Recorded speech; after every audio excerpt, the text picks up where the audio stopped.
That's Tehran on the eve of the third anniversary of the in-custody death of Mahsa Jina Amini, concert-goers attending the show of Sirvan Khosravi, one of Iran's most popular pop stars, held on the grounds of what were once the Shah's palace. Women discarding the compulsory hijab, unapologetically wearing what they appear to want. What does this mean? This moment of defiance comes as Iran executed Babak Shahbazi, a young activist accused of spying for Israel, a charge rights groups say was baseless. With repression at record levels and more than 1,000 people executed this year alone, what path is Iran on? To help answer that, I'm joined by Iranian music icon Arash Sobhani. Out with his first solo album, and as the lead singer of Kiosk, he knows what it means to perform underground in Tehran and why he ultimately left Iran in 2005 for America. Reform happens if we see a woman singer, if we see a female singer on stage. That would have been a reform. If we had seen that, you don't need to even go for permission to the ministry and you can have your concert, that would have been a reform. But this is not a reform. We'll explore whether this is real progress, just a cover, or something in between. I'm Negar Mojtahedi, and this is Eye for Iran.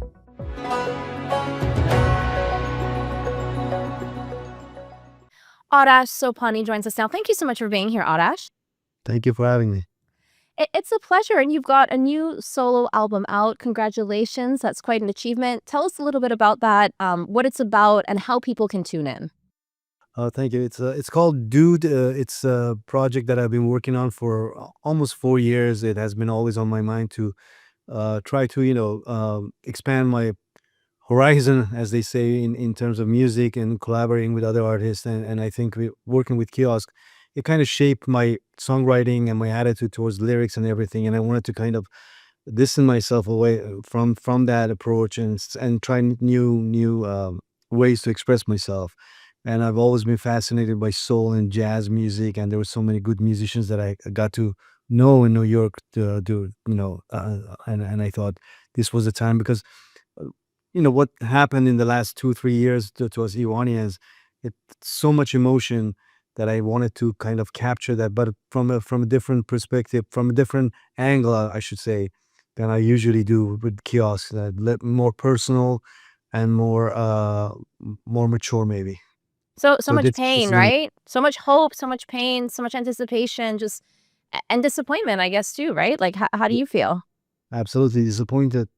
I'm very disappointed, and I think this disappointment is something that we need to embrace, something that we need to actually take serious and think about it. Because I think one of the things that we've heard over and over in the last few decades, maybe, is that hope, and it's gonna be okay. It's gonna be, but it takes action. It doesn't take words and dream, and you want things to change, but it won't change unless you do actually do some actions about it. And I think this is the moment that the Iranians need to wake up and realize hope was misleading them, and people who talked about hope actually fooled them, and they need to do things, and things need to be done quickly.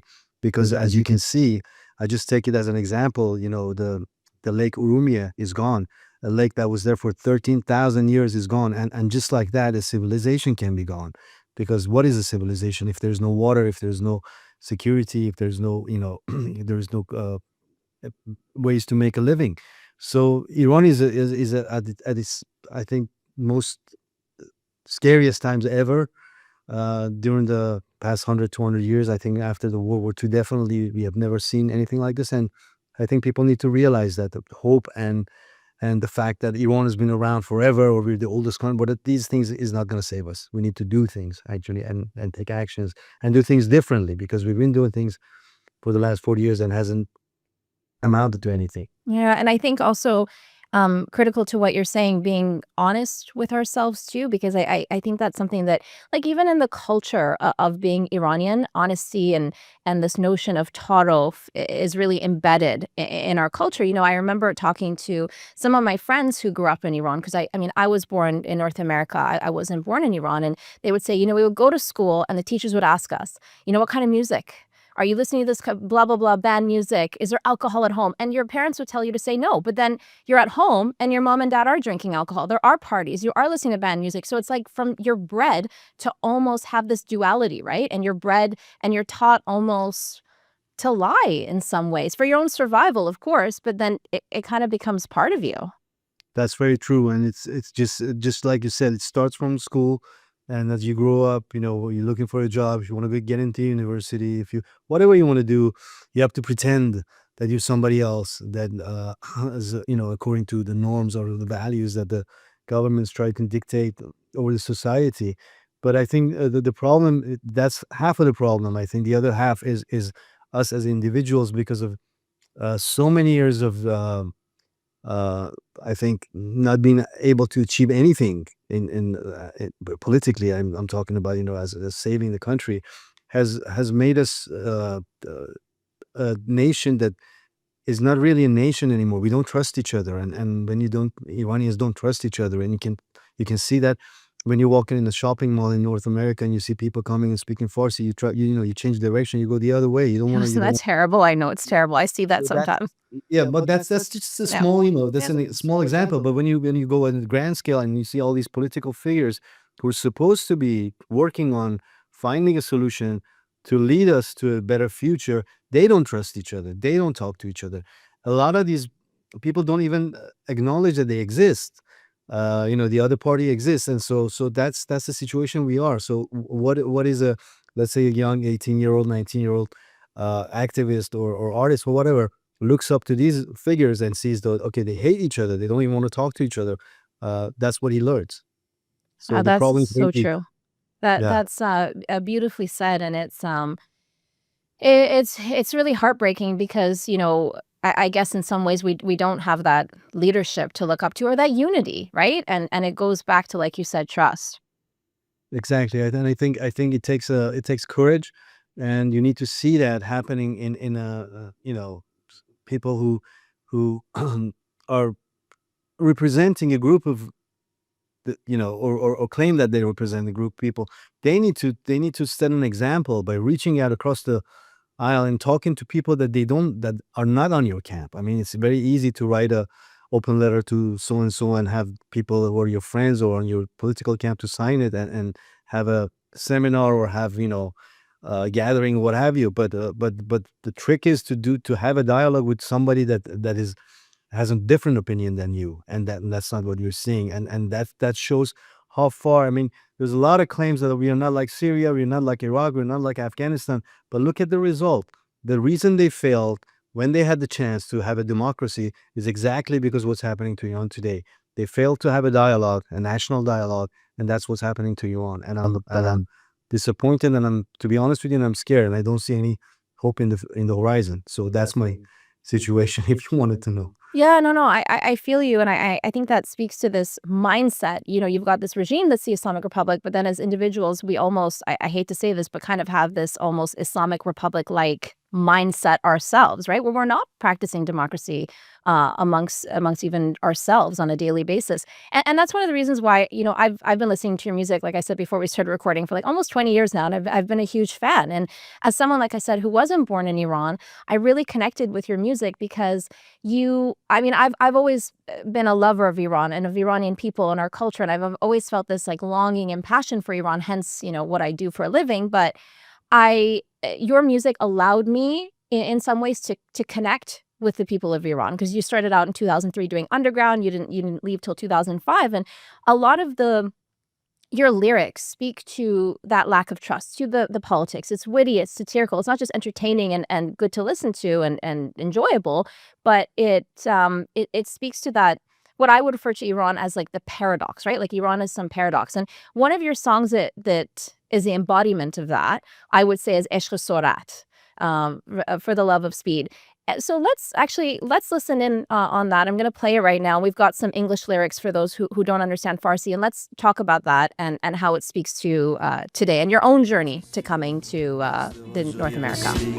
دوزارته گنجه بود فرستادیم فلسطین موفقیت تضمینی موزیک زیرزمینی دکتر قلب نمیخوام جراح فک و بینی بچه های پاپتی چلو کباب ساعتی قاچاق زن به دوبه یادم های غیرتی خون با اسانس چایوی آنفولانزای ماهی یکی از وبا میمیره یکی جنون گاوی ذخیره های ارزی تحرکات مرزی هیچی دیگه نداریم اعتبارات غرزی اقتصاد تزریقی مرخصی تشویقی سینمای فلسفی موسیقی سلفی عاشقای غزمینی توسعه سبک چینی دموکراسی دینی پیتزای هرم سبزی. Yeah, thank you for that, Arash. And one of the the lines that really stood out to me was barefoot children on the street, but all you can eat cello kebab. So let's talk about the song and why it really represents Iranian society, and does it speak to what we're seeing today, even though the song is from almost, I think it's 18 years ago almost now. Yeah, and I think it goes back to what you mentioned in the beginning about the cultural problem that we have, that we have two different types of lifestyle that we're living inside Iran. One is according to the values that the Islamic Republic is trying to impose, and one is what's going on in the street, and that creates a paradox that's multiplied in every aspect of life, in economy, in access to whatever basic needs of living, and education, you name it. There's a huge gap between those who have access to the are part of the regime and the rest of the people, and the rest of the people, in order to survive, have to live with this lie every day, and it's just being repeated through the media. Everything that you see here in the media or printed newspapers or what have you is just a example of what this paradox that is a life in Iran.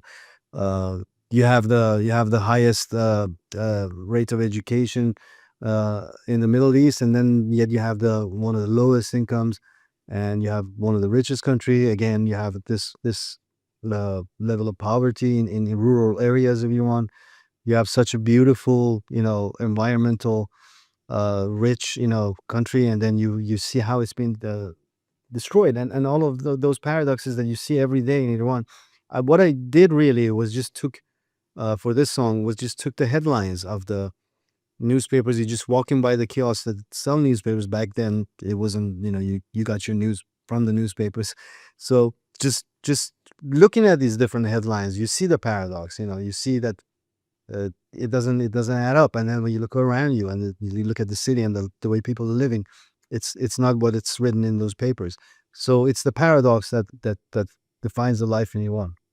Well, so let's talk about life in Iran and kind of what made headline this week. Of course, we've got the 3rd anniversary of the killing of Mahsa Jina Amini, who inspired the Women Life Freedom movement.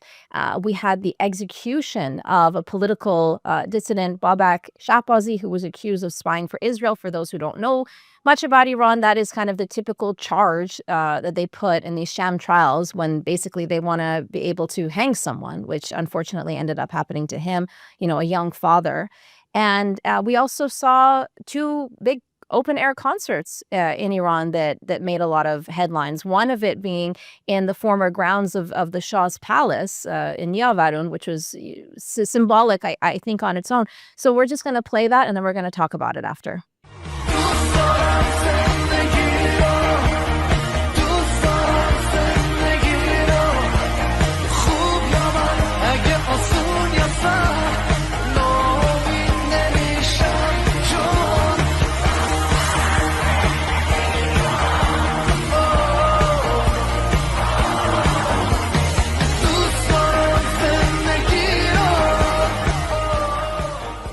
When I first saw that going around, first I was like, I took like a double take, and I was like, is this Iran?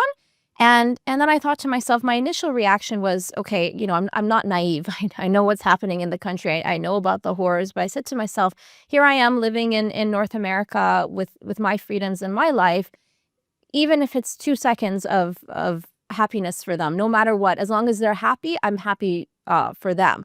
But obviously, this is a much more complex story. What were you feeling in your heart and in your mind? Sometimes they're not necessarily aligned. Sometimes they are. What were you feeling when you saw that?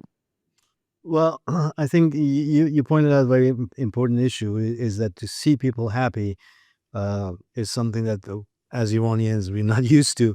And just to see girls without the scarf, happy, dancing, singing, it's just beautiful. And it just, it's a beautiful image just to look at. But there's nuances to that. And I think we need to be aware, and we need to not fool ourselves that this what's happening is not anything that's it's not opening up space. It's nothing like the perestroika, glasnost that happened in Soviet Union. There is no reform happening. There's nothing like that happening. The reform happens if we see a woman singer, if we see a female singer on stage. That would have been a reform. If we had seen that, you don't need to even go for permission to the ministry, and you can have your concert, that would have been a reform. But this is not a reform, and then I think it immediately, you start thinking about, well, why did these artists do this? Why did they agree to go on stage in such a critical times, at the anniversary of Mahsa, and knowing that, Iran has passed 1,000 executions so far, and we still have 4 months to go to the end of this year, just this year alone. I mean, you see the situation, and you know what the regime is doing. The regime is trying to uh, portray this everything is normal and we're in control and people are happy. At the same time, we're loosening up, some of the restrictions that were before, like the hijab and things like that. But this is not a reform. And uh, I know a lot of these artists who actually, took part in these concerts, and I know that, a lot of them personally hate this regime even just as much as you and I do. But the reason they did it, I can't speak on their behalf. But I wish when I was, looking at these images, and again, you don't need to turn everything into a political act, but I wish when you're on stage and they're giving you this platform, and the regime is giving you this platform to make this a show that there's a reform. Uh, the least he could have done, I think, was to push it a little bit, and invite the female singer on stage, or at least say something on stage. Don't look away, because this is not the reality. We want people to be happy. Everybody should be happy all the time. But you know what's happening, and you're on stage, and you know the country has been attacked. It has lost its airspace forever, maybe, and it's been a huge defeat. The economy is bad. The isolation is really, people are under pressure. You can't just ignore that and say, let's have a good time. Let's have a good time, but let's not forget where we are, and let's bring up the issue. Let's not just close our eyes and ignore the elephant in the room. Female singers, your colleagues, are not allowed to sing yet, still, and nothing has changed. And the filtering and all the oppression that was before Pezeshkian and before the war and everything still stands there. It's just a couple of concerts to make people happy, which, by the way, they didn't even have the courage to have that in at the Azadi Square at Aryamer, Shahyad, because they don't want people inside this city to have a gathering. They want them in closed spaces, not more than 2 to 3,000 people. That's okay. We can control that. Worst comes to worst, they did what they did before. They shoot people. But if you have 100,000 people in the center of Tehran, they cannot control that, and they don't want that. They will not allow that, and they did not. So I think these are the nuances that we need to keep in mind when we see these images and enjoy them. That's a really good point that I didn't even consider. So, do you know, like, how would someone like that get tickets? Is this within like a closed society for the upper middle, whatever class, certain types of people? How do you get in? Well, I have actually performed in Iran before I left Iran many years ago, but yeah, I think they just sell tickets. I don't think it's that difficult. But the And is it out of location. reach? Sorry to interrupt. Like, how expensive is something like this? Is this out I of I reach for a regular person? I wouldn't know the prices right now, but I am assuming, from what I read on social media, it's not something that everybody can afford given the economical situation. That's why I made the Humayun Shahjarian concert in Shahyad such a big deal, because it was supposed to be free. So if you let you open the doors and let everybody in, and it got to be more than 20,000 people, there's no way you can control them. That's why they canceled it, and they will not allow anything like that as long as these guys are in power. There will be no reform. There will be no change, and whoever goes on stage knows that. That's no one knows this better than you because yeah, you were performing underground, but then tell us you performed at Neo Vanun as well. Tell us a little bit about your life in Iran as a musician and what you were met with. Well, back then, I think it's still the same case. You have to go to the ministry to get approval for your lyrics, and then get approval for your music. And these are two different departments, or they don't even are not. Anyway, so yes, I was involved with a music band that we back in, I think it was during Khatami's time. Then they started to have this gesture of opening space again and all of that stuff. So they gave us permission to publish some of our works and have some performances. But it was after a very, very brutal process of censoring the lyrics. They would even take out, like, I remember one of the lyrics we were working on had a phrase called "red rain." And they said you have to take that out because red rain. Why? Why? Because it's red rain, it's blood. So it's, so anything that would excite people in a way to they want to question it. So basically, and back then you were not even allowed to sing romantic songs. So right now I see a lot of songs about your partner, but back then basically you were only allowed to sing about the weather and how wonderful the world is. But we tried our best. We tried to be as edgy as we could, and we had some performances in Tehran. But after few performances and the first album that we released under these conditions, I realized this is not what I want to do. I don't want to censor myself. I mean, I'm doing this. I mean, this guitar is supposed to be a tool for me to express myself, and I decided to go underground and record my first album in underground studios, and don't worry about the permission or whatever. I just release it underground, and I was lucky because it was just when the YouTube and iTunes and this underground distribution, this whole internet distribution resources was being becoming available. So I got the chance to kind of like find my audience. But a lot of musicians my generation were not as lucky as I was. A lot of voices are lost. Yeah, the underground scene that you speak to is pretty incredible in Iran. Like when I was there visiting in 2008 or 9, just before, I think I was there actually just a few weeks before the Green Movement in 2009 as well. And I went to, a lot of my friends were taking me to these underground um, improv and theater and fashion shows, and I just couldn't believe it. So in your view, like, how do you view that in terms of the culture of Iran? And does it, in some ways, is it a coping mechanism for what is happening right now? Does it help us, push us towards change, or does it pull you back in some ways as being a coping mechanism? How do you see it?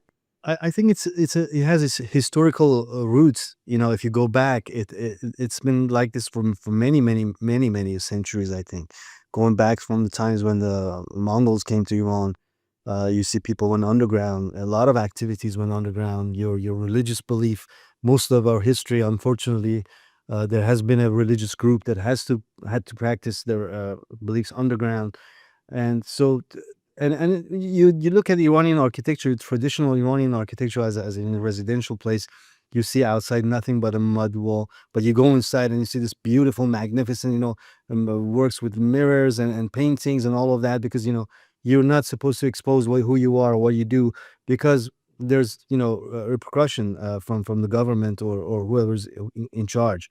And it has been like that for a long time. So it's kind of like embedded in Iranian DNA to kind of like keep things to themselves and a secret and hide it and not expose it and not be. So I see it kind of like it was second nature to us. Even if you go back to our literature, from Hafez, it's always double meanings, always innuendos. It's always talking about something else, but mentioning some. So that was easy for us to do. But this government, this regime was so brutal and so in scale that was not comparable to anything prior. I think it made everything to go fashion, as you mentioned, plays, music, relationships, everything was on the ground. And again, goes back to the first point you made at the beginning. And when it comes to this controlled, I don't want to call it freedom, or I don't want to call it reform, but this controlled notion that we're seeing here of the concerts and these fashion shows, et cetera, et cetera. In some ways, could this be seen as part of maybe a win, if you will, for the women life freedom movement? Although, I spoke to Mahsa Shahinkar, who was, of course, a women life freedom protester who was blinded intentionally by security forces in one eye. And she said to me, Negar, we're not going to get there with singing and music and this kind of stuff. There needs to be anger and a mass resistance of people coming together. But then a few weeks ago, I had historian Abbas Milani on Eye for Iran, and he said, you know what? The, people taking off their hijab, people going to concerts, people having even a moment of fun and joy this is the opposition. This is part of the resistance, if you will, and it is an important step and progress, no matter what is also happening behind the scenes and no matter how much control is coming from the regime. And Abbas Milani also shared the same sentiments you had in terms of what he viewed as a lack of leadership and a lack of trust. And he said, we're misinformed, us out in the West, of what is truly the opposition. What is the opposition is the people of Iran and what they want, not what we're saying here. So where do you stand on this issue? I think I agree with most of the points that you just mentioned. I think yes, the more life freedom movement, the resistance, that the courage that the Iranian woman showed on the streets, it definitely pushed the government back. I mean, you see, look at the hijab today in Iran, and these concerts and girls dancing and all of that. But it came at a very, very heavy price. It shouldn't have been this. It shouldn't have been at this price. We shouldn't have lost so many people. And we shouldn't have so many people in jail, and we shouldn't have so many artists, activists that are not allowed to practice what they their art or their work. It's so many Iranian actresses who are now blacklisted and all of that. So the government, if was forced, I mean, has maybe I should rephrase it like this: the government doesn't have the resources to tolerate to tolerate another uprising. So they're trying to avoid it. It's not that they've changed their mind. It's not that they said, "Oh, you know what? Maybe people were right. Maybe they have the right to choose their own, what they want to wear." It's not the case. They just don't have the resources to kill more people and deal with this right now, because they're dealing with so many other issues. But they've done it before in 1979 and 1980. Exact same thing happened. Women did not have hijab back then, but they forced them to do it, and they can do it again. So we shouldn't be like, okay, this is over with now. Women are free. Let's go. Let's move on. No, it's not over. This regime will snap back to where it was as soon as it gets a chance. And I think I agree that these moments of joy, the way we live, is an opposition, is a form of rebellion, is a form of protest. But that being said, we all have our own responsibilities, and every opportunity that we have as an artist or as a performer or whatever, you have a moment to talk to people. You should use that and remind them that this is not over. This can anytime go back. These guys need to go unless these guys. I mean, as long as these guys are in power, no change is permanent. It's just going to be temporary, makeshifts, just to cosmetic. That's going to be gone in 2 days. And that's why these, open dialogue, like you said, and even the conversation we're having right now, that's why these conversations are so critical and so important. I also wanted to play a fashion show that was happening in Iran, and we'll talk about it in just a moment.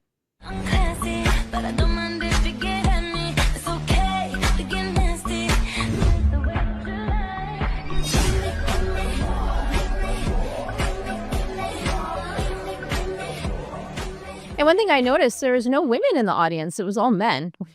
I thought was interesting. So do you give us a window into what you're thinking right now?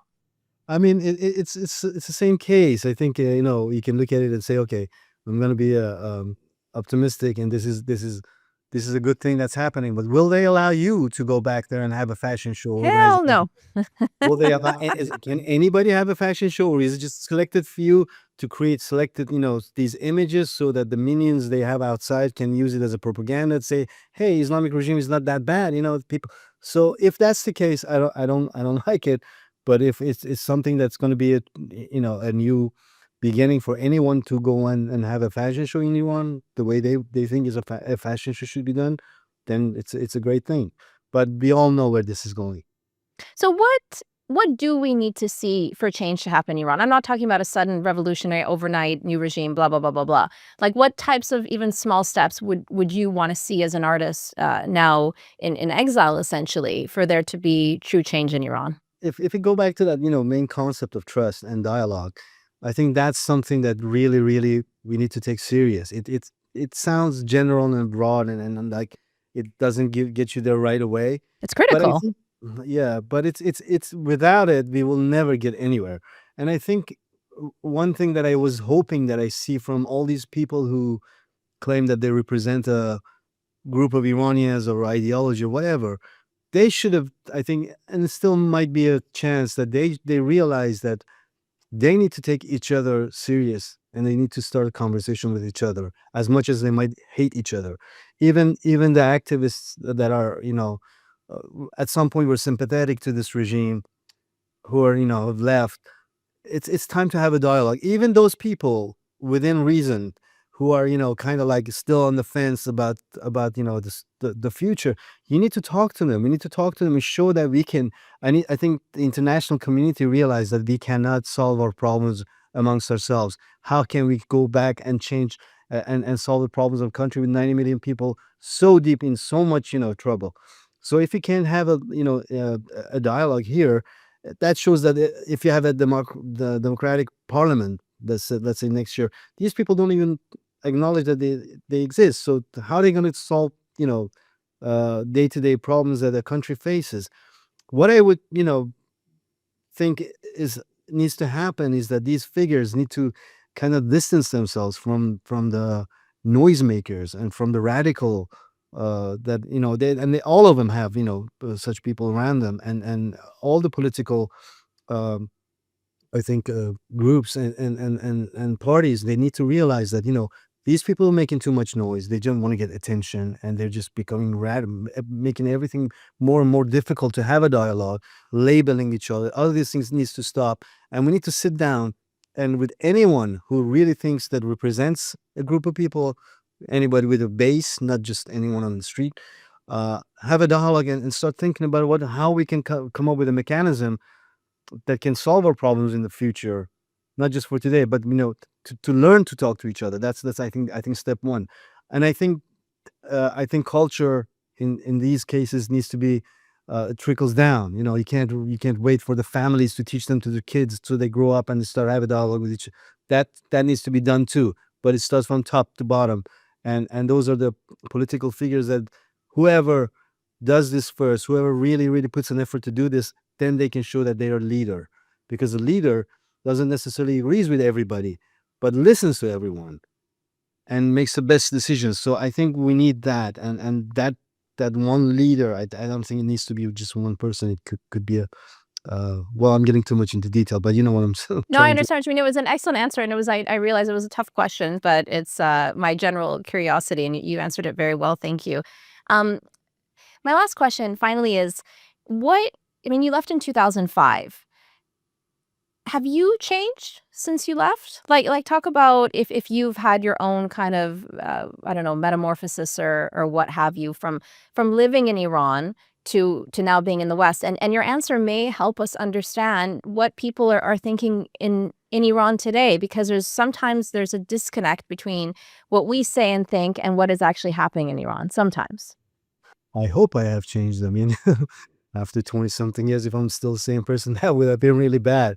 But I think, I look at it as well. Definitely, you get exposure to a lot of different things outside of Iran, and that because the isolation that's is so serious. I mean, as a young man growing up in Iran, you're isolated from the rest of the world. You don't get to backpack and travel to Peru or to any of that. So once you come out, you just realize that Iran is not the center of the world. There's the rest of the world that they have their own problems, and they have their own beauties, and their own the history and all of that. So you become curious to learn. So I think I have changed, and I hopefully have changed for better. But I don't think we can go back and kind of like do a comparison and kind of figure out what people are thinking inside Iran, because Iran as a society, as a nation, is very unpredictable, because I think the governments never allowed this open dialogues to happen, and so there's no way to guess where the sentiments are going when there's no control. And there's been many incidents that this has happened and proved everybody wrong. And I think, one of the things that really can be helpful for us to understand what's happening inside Iran from abroad is actually paying more attention to these little nuances that's happening, like the images that you showed right now, and thinking about how much is the ticket. Can somebody from, let's say, Ize also go to and see this concert, or does this concert happen in Chabahar? Can they do, these questions makes us, think about deeper issues, and I think we get a better understanding of what's going on inside Iran. But I think 8 million Iranians live outside of Iran. That's a huge number. And I think we all have to play our parts as well, just like the Iranians inside Iran, for a better future for all Iranians. And I think it will affect the whole region and the world. So then how do we know, to your point then, what 90 million people in Iran want? I mean, one thing that a lot of non-Iranians ask me, especially after the whole 12-day war, et cetera, is, oh, well, the Iranians didn't, rise up per se. Like, what is the answer that you give people when they may ask you that same question? I think, well, I can't tell that I know what people of Iran want, but that's what you hear all the time from all Iranians, that people want this, people want that. Everybody thinks that they represent the people. But I think, again, goes back to the fact that we don't have a dialogue. And if you had a dialogue that was open and people could see that different fractions of political spectrum of that defines the Iranians' political, they have a dialogue and people can decide, okay, this makes sense, that doesn't make sense, and then you can see it on the street when a group of people, when a political movement asks for people to do certain things, then people show up on the street and people react. Then you realize that there's so this disconnect is not just between the politicians, or activists. It's between activists and the people, and people with the people. So everything is disconnected, and I think it needs to start from the top.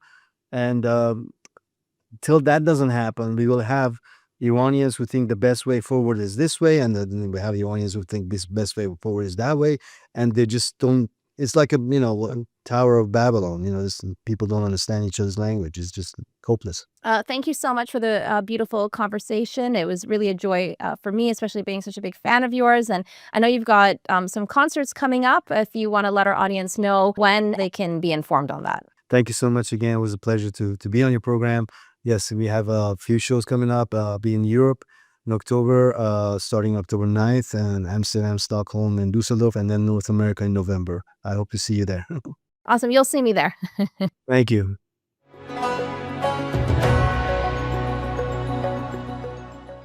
You can sign up for our weekly briefing newsletter at iranintl.com/newsletter. We deliver what you need to know with top stories, key analysis, and exclusive reports direct to your inbox.